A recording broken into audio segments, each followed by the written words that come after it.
ಏನು ಅಯೋಗ್ಯ ವಾಟಾಳು BS ಯಡಿಯೂರಪ್ಪಾಜಿಯವ್ರ ಬಗ್ಗೆ, ಮಠಾಧೀಶರ ಬಗ್ಗೆ, ನರೇಂದ್ರ ಮೋದಿಜಿಯವ್ರಿಗೆ ಮಾತಾಡಿದ್ದಾರೆ ನೋಡಿ. ಇದುವರೆಗೆ ನಾವು ವಾಟಾಳ್ ಬಗ್ಗೆ ತುಂಬ ಗೌರವ ಇತ್ತು ನಮಗೆ, ಅವ್ರಿಗೆ ಇವತ್ತು ಕೂಡ ಅವ್ರ ಮೇಲೆ ತುಂಬ ಗೌರವ ಇದೆ.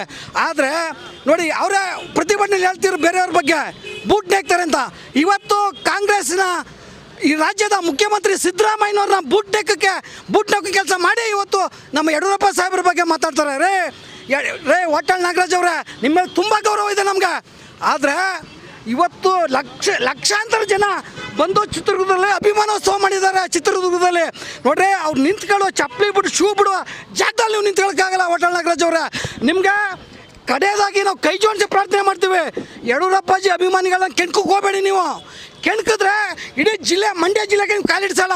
ಪ್ರತಿ ಜಿಲ್ಲೆಗೆ ಹೋಗಿ ಪ್ರತಿಭಟನೆ ಮಾಡ್ತೀರಲ್ಲ, ಹಾಗಾದ್ರೆ ನೀವು ಕ್ಷಮೆ ಕೋರ್ದಾನೆ ನಾವು ನಿಮ್ಗೆ ಸವಾಲಾಗ್ತೀನಿ. ವಾಟಾಳ್ ನಾಗರಾಜ್ ಅವರ, ನಾವೊಬ್ಬ BJP ಕಾರ್ಯಕರ್ತನಾಗಿ BS ಯಡಿಯೂರಪ್ಪಾಜಿಯವರ ಅಭಿಮಾನಿಯಾಗಿ ನಿಮ್ಗೆ ಸವಾಲಾಗ್ತೀನಿ. ವಾಟಾಳ್ ನಾಗರಾಜ್ ಅವರ, ನೀವು ಮಂಡ್ಯ ಜಿಲ್ಲೆಗೆ ಕ್ಷಮೆ ಕೋರ್ದಾನೆ ಮಂಡ್ಯ ಜಿಲ್ಲೆಗೆ ಬನ್ನಿ, ಹಾಗಾದರೆ ನೋಡುವ. ದಯಮಾಡಿ ನಿಮ್ಮ ಮೇಲೆ ತುಂಬ ಗೌರವ ಇದೆ, ನಮಗೆ ತುಂಬ ಪ್ರೀತಿ ಇದೆ.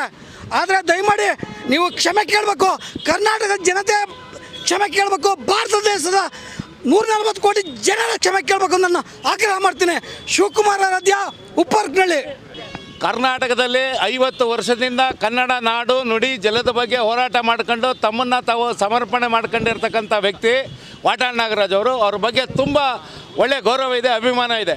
ಆದರೆ ಮೊನ್ನೆ ಮುಖ್ಯಮಂತ್ರಿಗಳ ಕಚೇರಿಯಿಂದ ನಡೆದಂಥ ಒಂದು ಸಭೆಯಿಂದ ಹೊರಗಡೆ ಬಂದಂಥ ವಾಟಾಳ್ ನಾಗರಾಜ್ ಅವರು ದಿಢೀರಂತೇಳಿ ಏನು ಮಮತಾ ಬ್ಯಾನರ್ಜಿ ಅವರ ಪರ ಬ್ಯಾಟಿಂಗ್ ಮಾಡ್ತಾರೆ, SIRನ ಪ್ರಶ್ನೆ ಮಾಡ್ತಾರೆ, ನರೇಂದ್ರ ಮೋದಿಯವ್ರನ್ನ ಕೋಮುವಾದಿ ಅಂತಂತಾರೆ, ಮೂಲಭೂತವಾದಿ ಅಂತಂತಾರೆ.